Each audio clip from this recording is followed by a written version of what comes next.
Assalamualaikum warahmatullahi wabarakatuh. Jumpa kembali dengan saya Decita Dewi Septiani, pembimbing literasi dari SDN Pasir Luhur, Kecamatan Ranca Bali. Tantangan literasi bulan ini adalah mereview majalah Hibar edisi ketiga khusus literasi tahun 2025. Artikel yang saya pilih adalah cerpen yang berjudul Janji Sepotong Roti. Dan tugasnya kami diminta untuk mereview dalam bentuk fishbone seperti ini.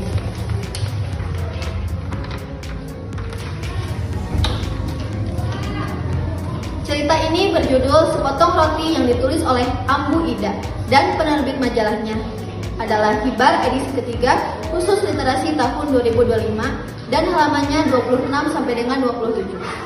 Tokoh yang terlibat dari cerita ini adalah Yuda. Ia adalah anak kelas 4 SD yang bertanggung jawab merawat ibunya yang menderita kanker rahim. Tetangga dan warga sekitar dan juga seorang ibu pengunjung mal yang tidak sengaja meninggalkan roti. Lalu, waktu atau kapan, cerita berlangsung saat Yuda masih kelas 4 SD dan pada saat ibunya mengidap kanker rahim selama 2 tahun.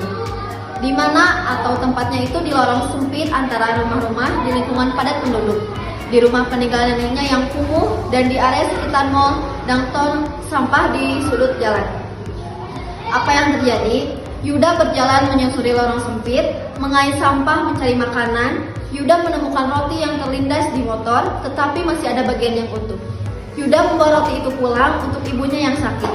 Ibunya tidak bangun dan akhirnya ditemukan sudah meninggal. Mengapa ini bisa terjadi?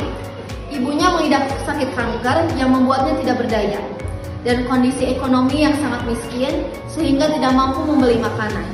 Yuda harus mencari makan sendiri karena tidak ada yang membantu secara rutin. Dan bagaimana?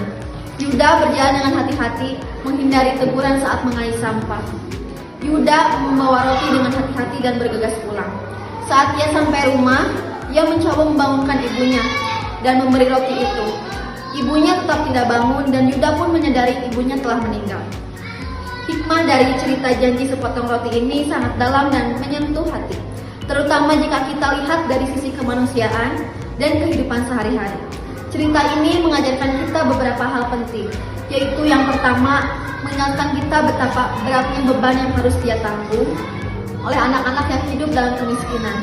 Meskipun masih kecil, Yuda harus menghadapi kenyataan pahit, yakni merawat ibunya yang sakit parah sambil berjuang mencari makan. Ini menunjukkan bahwa kehidupan tidak selalu adil. Ada banyak orang yang berjuang keras hanya untuk hal-hal dasar seperti makan dan bertahan hidup. Yang kedua, cerita ini mengajarkan rasa tanggung jawab dan kasih sayang yang sangat besar kepada orang tua. Yuda rela mengorbankan dirinya, menahan lapar, dan berani untuk melakukan hal-hal yang sulit demi ibunya. Ini menunjukkan bahwa cinta dan pengorbanan tidak mengenal usia dan kondisi.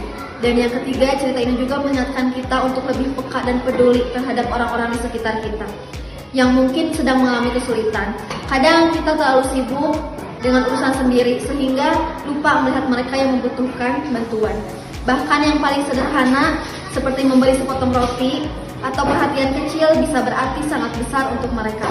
Terakhir, cerita ini mengingatkan juga kita bahwa kebahagiaan dan keberhasilan tidak selalu diukur dari hal-hal besar atau materi yang melimpah. Kadang hal sederhana sepotong roti ini bisa menjadi sumber kebahagiaan dan harapan yang sangat besar bagi seseorang. Sekian review dari saya. Kurang lebihnya mohon maafkan. Wassalamualaikum warahmatullahi wabarakatuh.